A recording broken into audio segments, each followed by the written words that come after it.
Good morning. Thanks for being here. It is 10 o'clock Eastern. I'm Ana Cabrera reporting from New York. We began this morning with the intensifying race for the White House. And today, Donald Trump hosts House Speaker Mike Johnson and the head of the campaign committee working to elect House Republicans at Mar-a-Lago to talk strategy.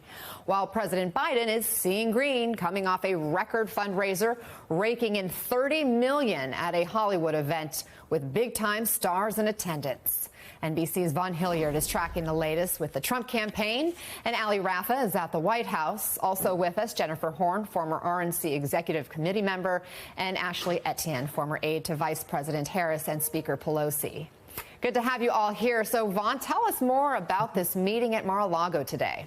Yeah, just in a couple hours, early this afternoon, we expect Speaker Johnson to privately meet with Donald Trump, the presumptive Republican nominee, down in Florida at his Mar-a-Lago estate. You'll recall that a similar type of meeting took place 2 months ago in which Speaker Johnson, who at the time was on the cusp of potentially being vacated from the speakership, a threat that was waged by Marjorie Taylor Greene to cobble some Republicans to do to him what they had done just a few months prior to Kevin McCarthy. But Donald Trump, after that meeting, stood in Speaker Johnson's corner. And over the last 2 months, we have seen Speaker Johnson not only go to his Manhattan trial and walk out and talk to cameras in support of him, he has called on the U.S. Supreme Court to intervene in his appeal to undo his criminal convictions stemming from that New York trial. He has also placed 2 key Trump allies on the House Intelligence Committee to Donald Trump's liking, including his former doctor, Ronny Jackson. And for Donald Trump and Mike Johnson, there is mutual interest here. Of course, for Donald Trump, if he were to get back in the White House, it is in his interest to have a governing coalition with the Republican House majority in order to pass through legislation that he would like to enact come 2025. And for Speaker Johnson, there is, of course, key incentive to hold on to the support of Donald Trump. You'll recall Donald Trump was in Washington, D.C. last week. He met with House Republicans and gave behind closed doors an acknowledgement and approval of Speaker Johnson, and then even noted to Marjorie Taylor Greene that she should be nice to him. And so for these 2 men, this meeting is again significant. We're 4.5 months out from the general election. Of course, we expect not only a tight presidential race, but also key House races that could very well turn in Democrats' favor and make Speaker Johnson no longer the Speaker come 2025. And we just got to note that meeting set for 1 p.m. Eastern today. Ali, this $30 million fundraiser for President Biden, do we have any idea how he's planning to use that haul on the campaign trail? Yeah, Anna, well, you add that more than $30 million the Biden team raised over the weekend to the more than $26 million it brought in March for that big high-profile New York City fundraiser. And you really get a sense of this growing war chest the Biden campaign has. And they say that they're using this money in several different ways. They are adding more field offices to the more than 150 they already have opened across battleground states. They're also hiring more organizers. But the Biden team says that their main focus, their main investment is going to be in paid media, because they say that that is their best way to communicate directly with voters, especially in this critical stage of the campaign with just over a week to go until the first general election presidential debate. And we're already seeing this fundraising money being put to work. The Biden campaign today releasing this huge $50 million ad blitz in battleground states. They're releasing this new ad called Character Matters that directly attacks former President Trump for his guilty verdicts in several of his legal cases. Take a listen to part of that ad. This election is between a convicted criminal who's only out for himself and a president who's fighting for your family. I'm Joe Biden, and I approve this message.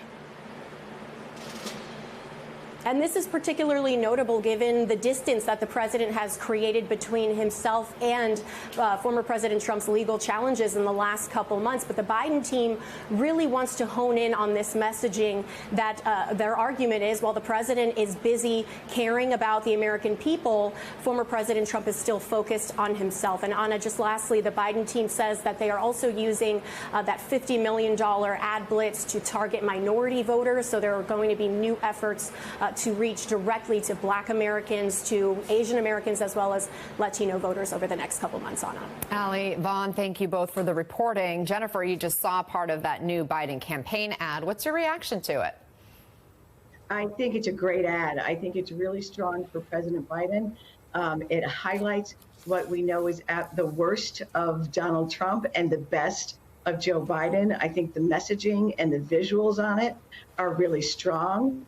And I think that as this campaign goes forward, and particularly at the debate in about 10 days, that's going to be the kind of distinction that Joe Biden is going to make. We know that in general, the American people are going to respond negatively to Donald Trump's to his, his legal convictions. I think that the ad, if I remember the full ad correctly, uses the phrase sexual assault. And then it shows Biden, with children and a smile and what he's most known for, his ability to connect with people and to be compassionate and empathetic. I think it's a really strong commercial. And what do you make of Speaker Johnson going to visit Trump again in Mar-a-Lago? They just saw each other last week. Is Trump going to be a drag, or is he going to help vulnerable Republicans? Well, I think that vulnerable Republicans will probably find him to be a bit of a drag.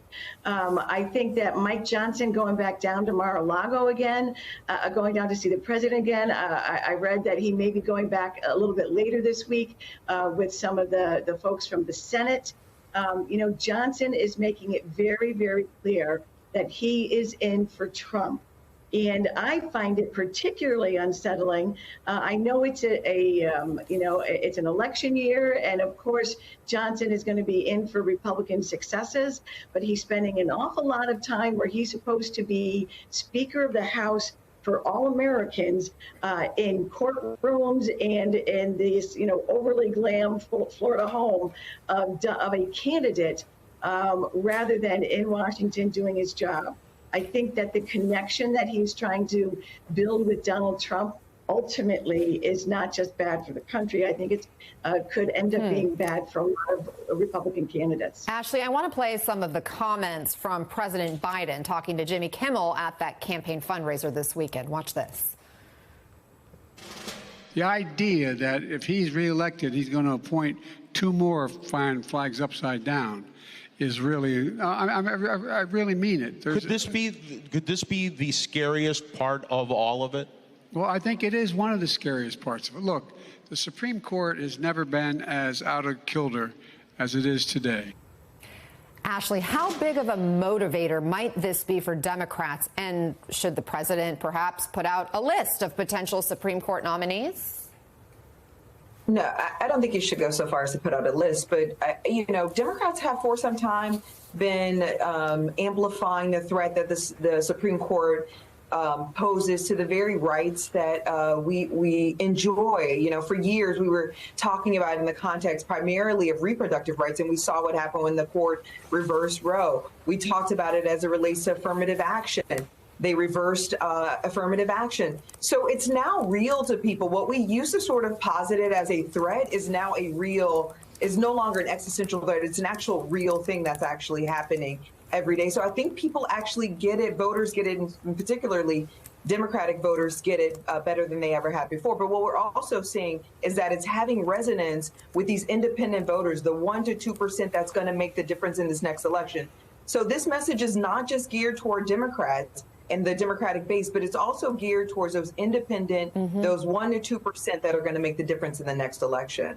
I also want to ask you, Ashley, about the comments we're hearing from Trump as he's trying to court black voters. He had an interview with Semaphore talking about this, and this quote raised some eyebrows, saying, I have so many black friends that if I were a racist, they wouldn't be friends.